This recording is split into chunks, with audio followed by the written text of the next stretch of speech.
The author of the poem entitled Women was written by May Swenson, and she was born in Logan, Utah on May 28, 1913. She was a lesbian and frequently would write about the female's role in society, nature, and the human condition. In the 1950s and 60s, it was illegal for men to be homosexual, but not for the women.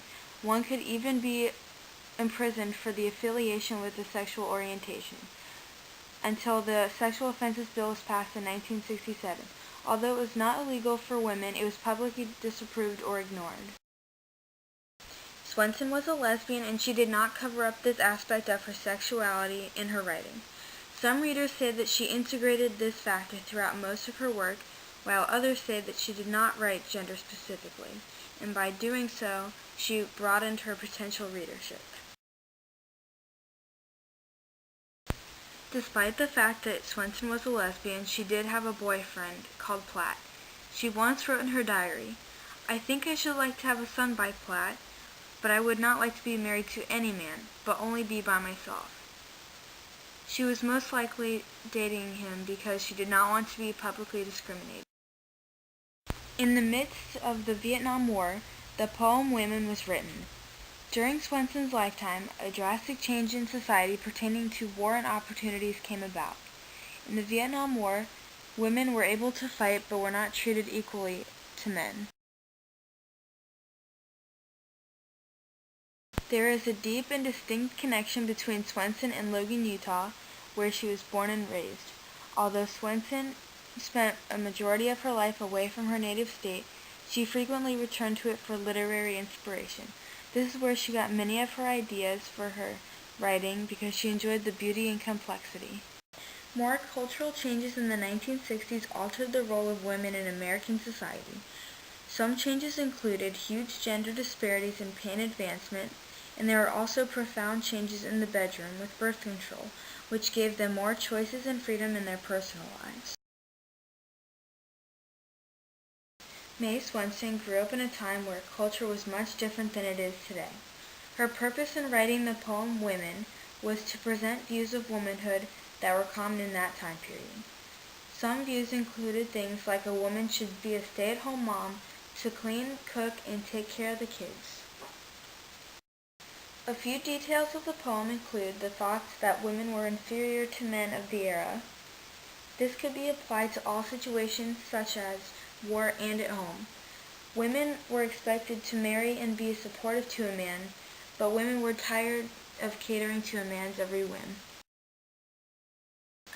The author describes women as support structures for men. In her poem Women, she states that women should be pedestals, moving to the motions of men. This reveals that women are objects to be manipulated by men. The irony assimilated in the poem voices that women are not objects. In Woman, the persona has an ironic and sarcastic tone while explaining the woman's purpose as objects for support and satisfaction of men. There is no proof in the text that the persona is female, assumed because of the author's gender, sexual orientation, and the time period in which the poem was written.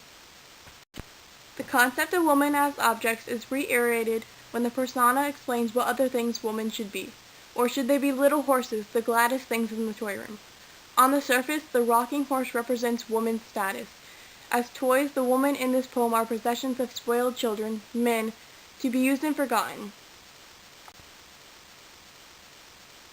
The irony of woman as old-fashioned and the gladdest thing in the toy room is purposeful. During this time in which the poem was published, women were actively separating themselves from traditional roles and voicing their dissatisfaction with social limits.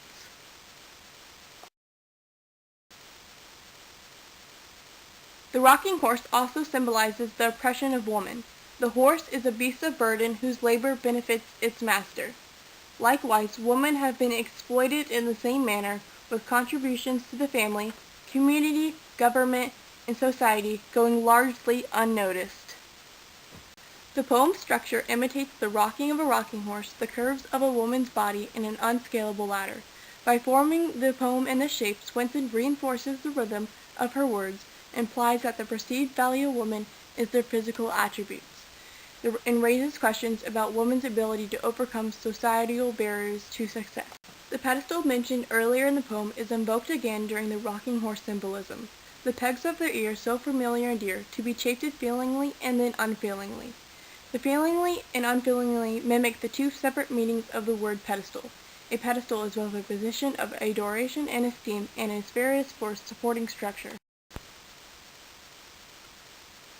A woman is both a creature to be adored when convenient and one to be burdened and used. The description of pegs also lends to the rhythm of the poem, adding to the subtle sway of the words on the page. The sarcasm the persona uses becomes thick and bitter, to be joyfully ridden into the restored ego's dismount and the legs stride away. The persona would likely agree. The job of the woman has been to restore the egos of men by providing them a sturdy shelter from their failures. Woman's attributes are easily disposed of as the legs stride away. These rocking horse qualities symbolizes woman's desire to be combined, dedicated, valued for their beauty, and ready to serve. Of course, this description is not a factual representation, it is another expression of the persona's ironic tone. The bitterness of the persona's words fully appreciates in the final 3 lines of the poem. Woman should always be waiting, willing to be set in motion. Woman should be pedestals to men. Here the persona's message is clear. Women are tired of waiting to be given freedom of movement and expression. Women are not pedestals.